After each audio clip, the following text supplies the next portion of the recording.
running there behind, and you're just thinking, okay, what's going to happen here? Belgium in a good. Mikel, what a win through to the semi-finals, and you love a late goal, don't you? I mean, who doesn't? Yeah, very, very happy for the win. Obviously, it's a massive step for us. Playing a semi-finals after 16 years is, you know, something very special.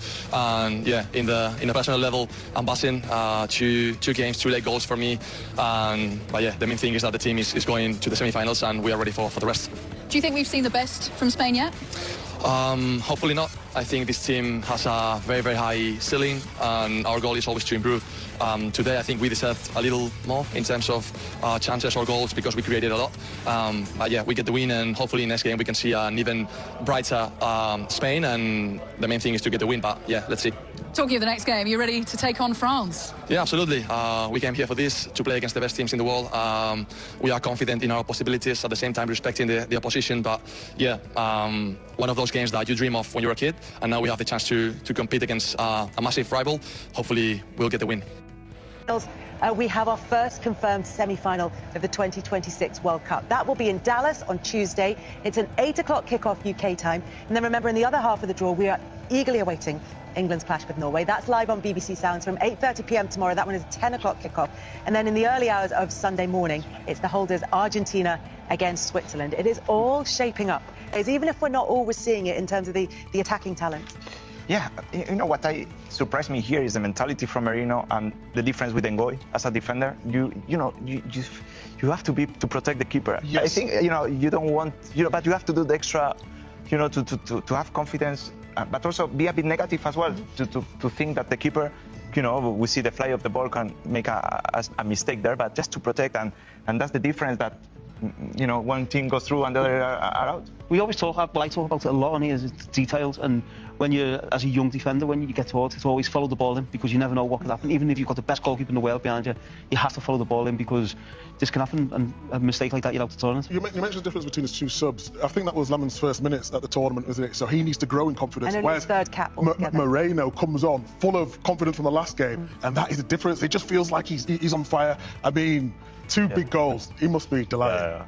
What 2 goals? I mean, he's coming from the academy from Osasuna, the same place as my hometown. I was coached by his father, so he had a great relationship with him and his father. So it's very nice to see a player like him also, with all the difficulties he had this season with his injury, that he was nearly out of the World Cup. So I'm really pleased. I'm very happy for him. Yeah, he posted about his injury and said at one stage he was struggling even to get up and down stairs in terms of his recovery, that he had real problems with his mental health in terms of his recovery, and then comes back and has these incredible moments for Spain. Just tell us a little bit about what you think happens to him now over the rest of the tournament. He's clearly seen by Luis de la Fuente as a finisher rather than a starter, but maybe a bit earlier than 85 minutes, do you think? Well, if he could come on and score the winner, I think everybody will be happy. But as I mentioned before, to have the mindset and to go after the game, to train hard, and then being left on the bench and then wait until he was the last sub to come on. So that's high credit for him, because that mentality is not easy to have, and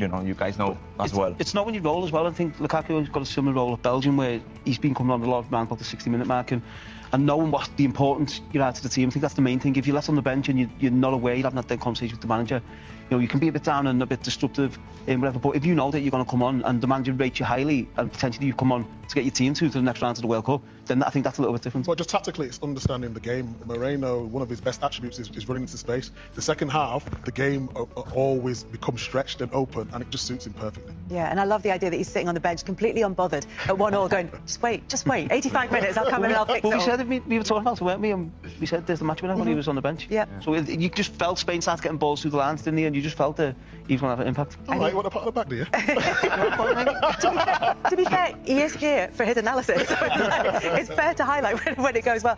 But do you know, it nearly did turn in the second half, because Belgium had so many chances and they really put Spain under the cosh. Well, this is what I was talking about in terms of Belgium. I thought it was excellent. You see Kevin De Bruyne here getting the ball between the lines, sort of doing what Spain were doing to Belgium. at times. Then you've got Doku in wide areas. The run from the Kuiper, that is really good. Pulls Rodri out, and that little 1-2 with Kevin De Bruyne and leave space for the Kuiper. And this is what they can do, and that's why I was surprised the way they were set up early in the competition. I didn't know what Belgium were, and then they had that really good result against Senegal, giving them that confidence. Raskin, who was played out midfield, sort of giving them the energy going forward. Lukaku, obviously coming on, trying to make a difference. I think he could just lift that there to give Lukaku more of a chance. De Bruyne turning on it, getting that shot. But I was really impressed with Belgium at the time, and then here's the incident here. It's not a penalty. It feels reminiscent of what we saw in the Champions League final, isn't it? Where it's a player onto his teammate. Correct. And that's why it can't be. But you see there with that chance there, really good defending from Spain. And that's a clearance, not a back pass, isn't it? Just while we're clearing up. Yeah, it's very clear. It's very clear. Was it clear? Yeah. Winning goal. We've talked a lot about Mikel Merino. We've talked a lot about his ambition to come on and his mindset to be able to come on that late. But it starts with the injury to Thibaut Courtois and having to replace him with Senna Lommens. You can see there how upset he is at having to come off. He knows that this might be his last opportunity to play in a World Cup for Belgium. And then Lommens not really warmed up into the game.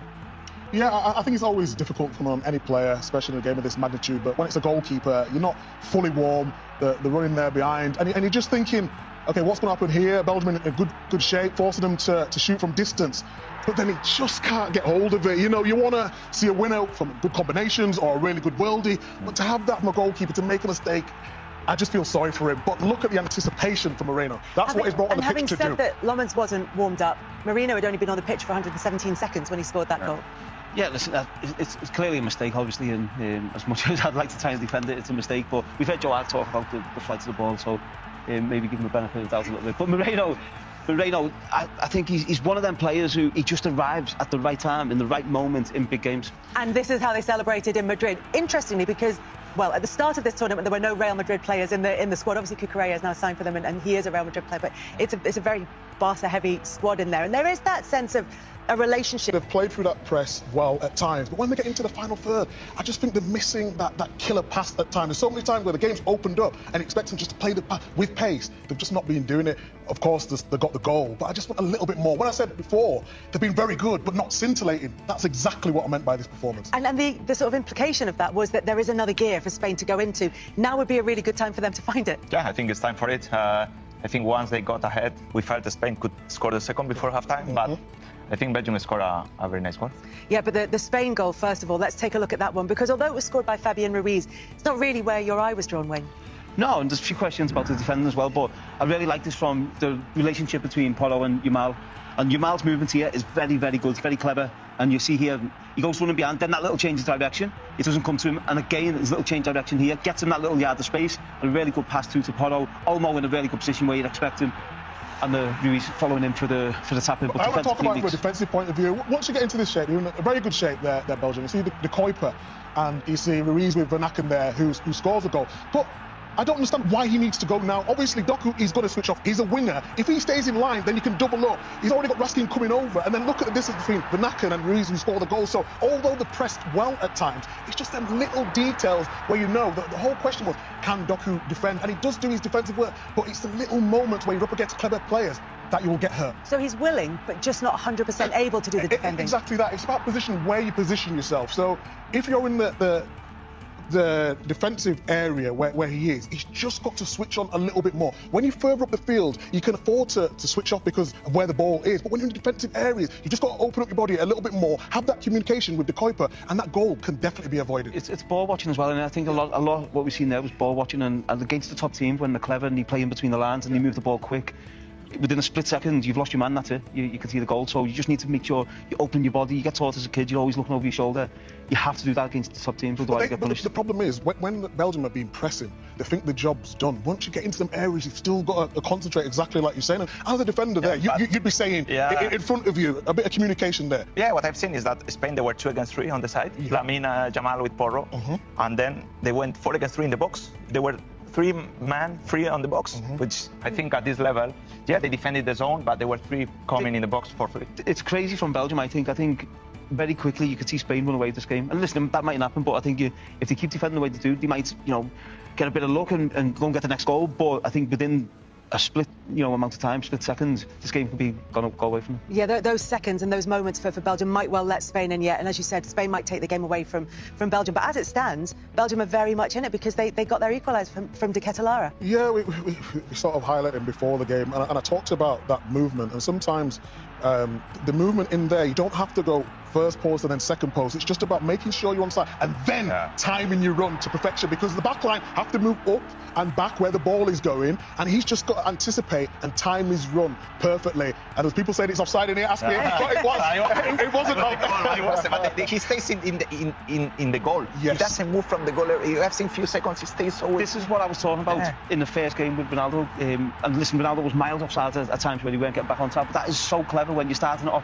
offside position. You're behind the defender. He doesn't know where you are, and then if you get your time right to get back in front of him, it's impossible for the defenders. You know how hard it is, though, and you'll know as a defender, when you've constantly got to look at the ball and then look at the line as well. So as you're going up and then seeing, is he going to cross it, when to drop off, when to push back up. So the line actually wasn't that bad, but the movement from the Ketelaere was just spot on, wasn't it? As soon as the ball went wide, then he was onside because Cucurella was there, and then you are in the wrong position. But as a forward, obviously, you two being defenders, as a forward, we look for that, we wait for that moment. We look, because I know if I'm just behind you and the ball's out wide, you have to look at me and you have to keep looking and scanning. But then if I get my time right, the minute you take your eyes off me, that's my cue to go across you, and that's exactly what he's done. It's a great movement and great header. It was the tightest of offside decisions, though, so the timing had to be absolutely spot on.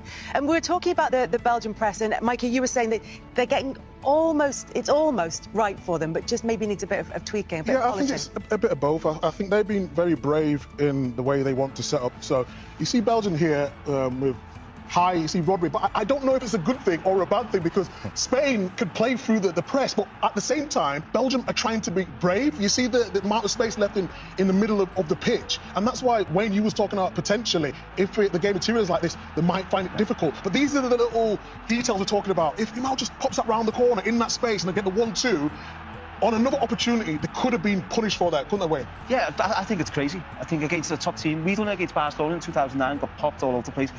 This is absolutely crazy. You leave this much space for players with this much ability and this much quality. You see what happens here with one pass, you get a touch to get out wide, and now they're running, into a dangerous territory, into their found territory. There's 1v1. If they keep doing this, I think Belgium are going to find it so difficult to get near Spain. And listen, they've got, I think, a bit of luck. I think Spain have been a dominant team, but I think they could run away from them if they keep doing this. Yeah, here in Spain, we want to play with the keeper. We want to have one extra man. So I think as a Spanish team, we want to play with that extra player, like with Simono, with the ball. So when Belgium is pressing, I think we were not so clever finding the free man. But I think once Spain they find, I think they could find a bigger space in behind. I think what you'll find in the second half, I think Yamal and will start, the wide men will start coming inside. I think they'll start coming inside and leaving the two centre-backs 2v2, and then the space in the channels will be out wide. Oh, you mean Yamal will start coming inside a little bit more, and then you've got the full-backs, the forwards will run into the channels. I think Belgium will find it very difficult in the second half. Yeah, despite the fact that Doku has caused problems in places there as well.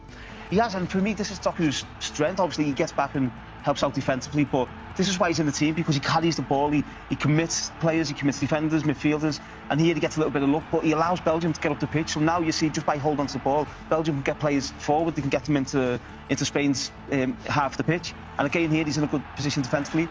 Porro's ran through, now Porro and Yamal are out of position, you see him, he's sprinting forward, he's driving forward. So from Belgium defending their own penalty box, now they're in a really promising position in the attacking area, so that's the reason he's in this team. That's why I thought Belgium would sort of go in that low block, so when they win the ball back, that they can have these runs. Like I said, they've been very, very brave. Maybe they wanted to be a little bit higher up, so when they get in these areas, because he's up against Rodri when Ruiz goes forward as well, almost trying to get back in. But I've been impressed with their setup, and Doku, that's obviously why he's starting. There's big talk about him before the competition, and that's why, because he's a massive outlet.